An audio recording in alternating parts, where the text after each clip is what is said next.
तो वहीं चलिए अब रुक करते हैं अगली खबर का। दरअसल दिल्ली दंगा और आईबी के अफसर अंकित शर्मा हत्याकांड में उम्र कैद की सजा पाए ताहिर हुसैन को फांसी की सजा देने की मांग तेज हो गई है। ये बड़ी अपडेट फिलहाल सामने आ रही है। अंकित शर्मा हत्याकांड में जहां पर सजा पर भी सियासत होती नजर आ रही है। आपको बता दें, हत्याकांड में उम्र कैद की सजा पाए ताहिर हुसैन को फांसी की सजा देने की मांग तेज हो गई है।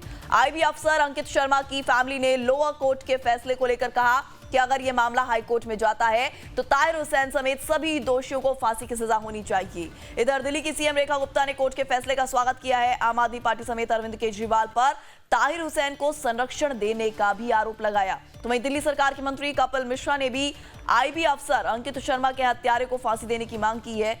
एआईएमआईएम ने ताहिर को पीड़ित बताते हुए कहा कि ताहिर हुसैन को कोर्ट से न्याय मिलेगा। कोर्ट ने ताहिर हुसैन के साथ ही नजीम, कासिम, अनस और जावेद को उम्र कैद की सजा सुनाई है।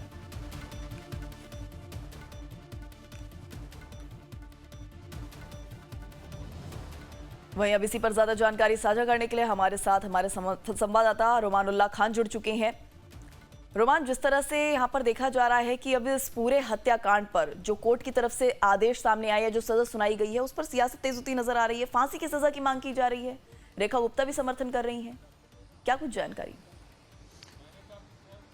देखिए, बिल्कुल जो परिवार है अंकित शर्मा का, उसका सीधे तौर पर कहना है कि उनको इस पूरे मामले में कैपिटल पनिशमेंट से कम कुछ नहीं चाहिए। हालांकि उनका ये कहना था कि उनको उम्मीद थी कि जो कड़कड़डुमा कोर्ट है वहां से भी ताहिर हुसैन को फांसी की सजा मिलेगी।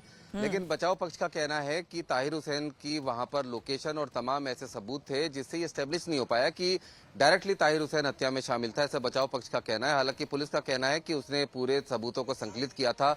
6 साल तक आप ये देखिए कि इस पूरे मामले की जांच चली है और उसके बाद फिर अब फैसला आया है जिसमें ताहिर हुसैन समेत 5 आरोपियों को उम्र कैद की सजा सुनाई गई है।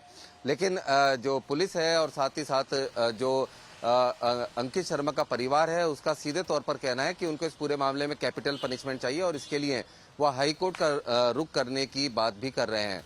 जाहिर है कि इस पूरे मामले पर अब सियासत भी तेज है। एआईएमआईएम ने ताहिर हुसैन का बचाव भी किया है और बीजेपी और एआईएमआईएम दोनों के द्वारा आम आदमी पार्टी के ऊपर भी निशाना साधा गया है। ताहिर हुसैन अमरोहा में पैदा हुआ था और 1980 के दशक में वो दिल्ली आया था और यहाँ पर आकर महज 30 साल के वक्फे में ही वो करोड़पति बन गया था। कई सिगरेट की एजेंसी उसने ली थी, आसपास की जमीनों पर कब्जा भी किया, ऐसा आरोप है, और उनको खरीदा, प्रॉपर्टी डीलिंग का काम किया। कारपेंटर था वो और उसके बाद उसने शोरूम भी बनाया। जिसके बाद जब आम आदमी पार्टी का उदय हुआ तो साल 2013 में वो आम आदमी पार्टी में शामिल हो गया और नेहरू विहार से पार्षद भी चुना गया। जाहिर तौर पर इस पूरे मामले पर जो इन्वेस्टिगेशन है वो पुलिस का कहना है कि बहुत ही ज्यादा साइंटिफिक तरीके से की गई और तमाम सबूतों को बहुत ही करीने से कोर्ट के सामने रखा गया।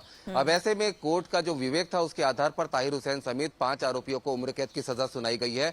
लेकिन कैपिटल पनिशमेंट से कम अंकित शर्मा का परिवार कुछ नहीं चाहता इस पूरे मामले में इंसाफ के तौर पर। चलिए ठीक है, तमाम जानकारी आपने साझा की रोमान, इसके लिए आपका बहुत बहुत शुक्रिया।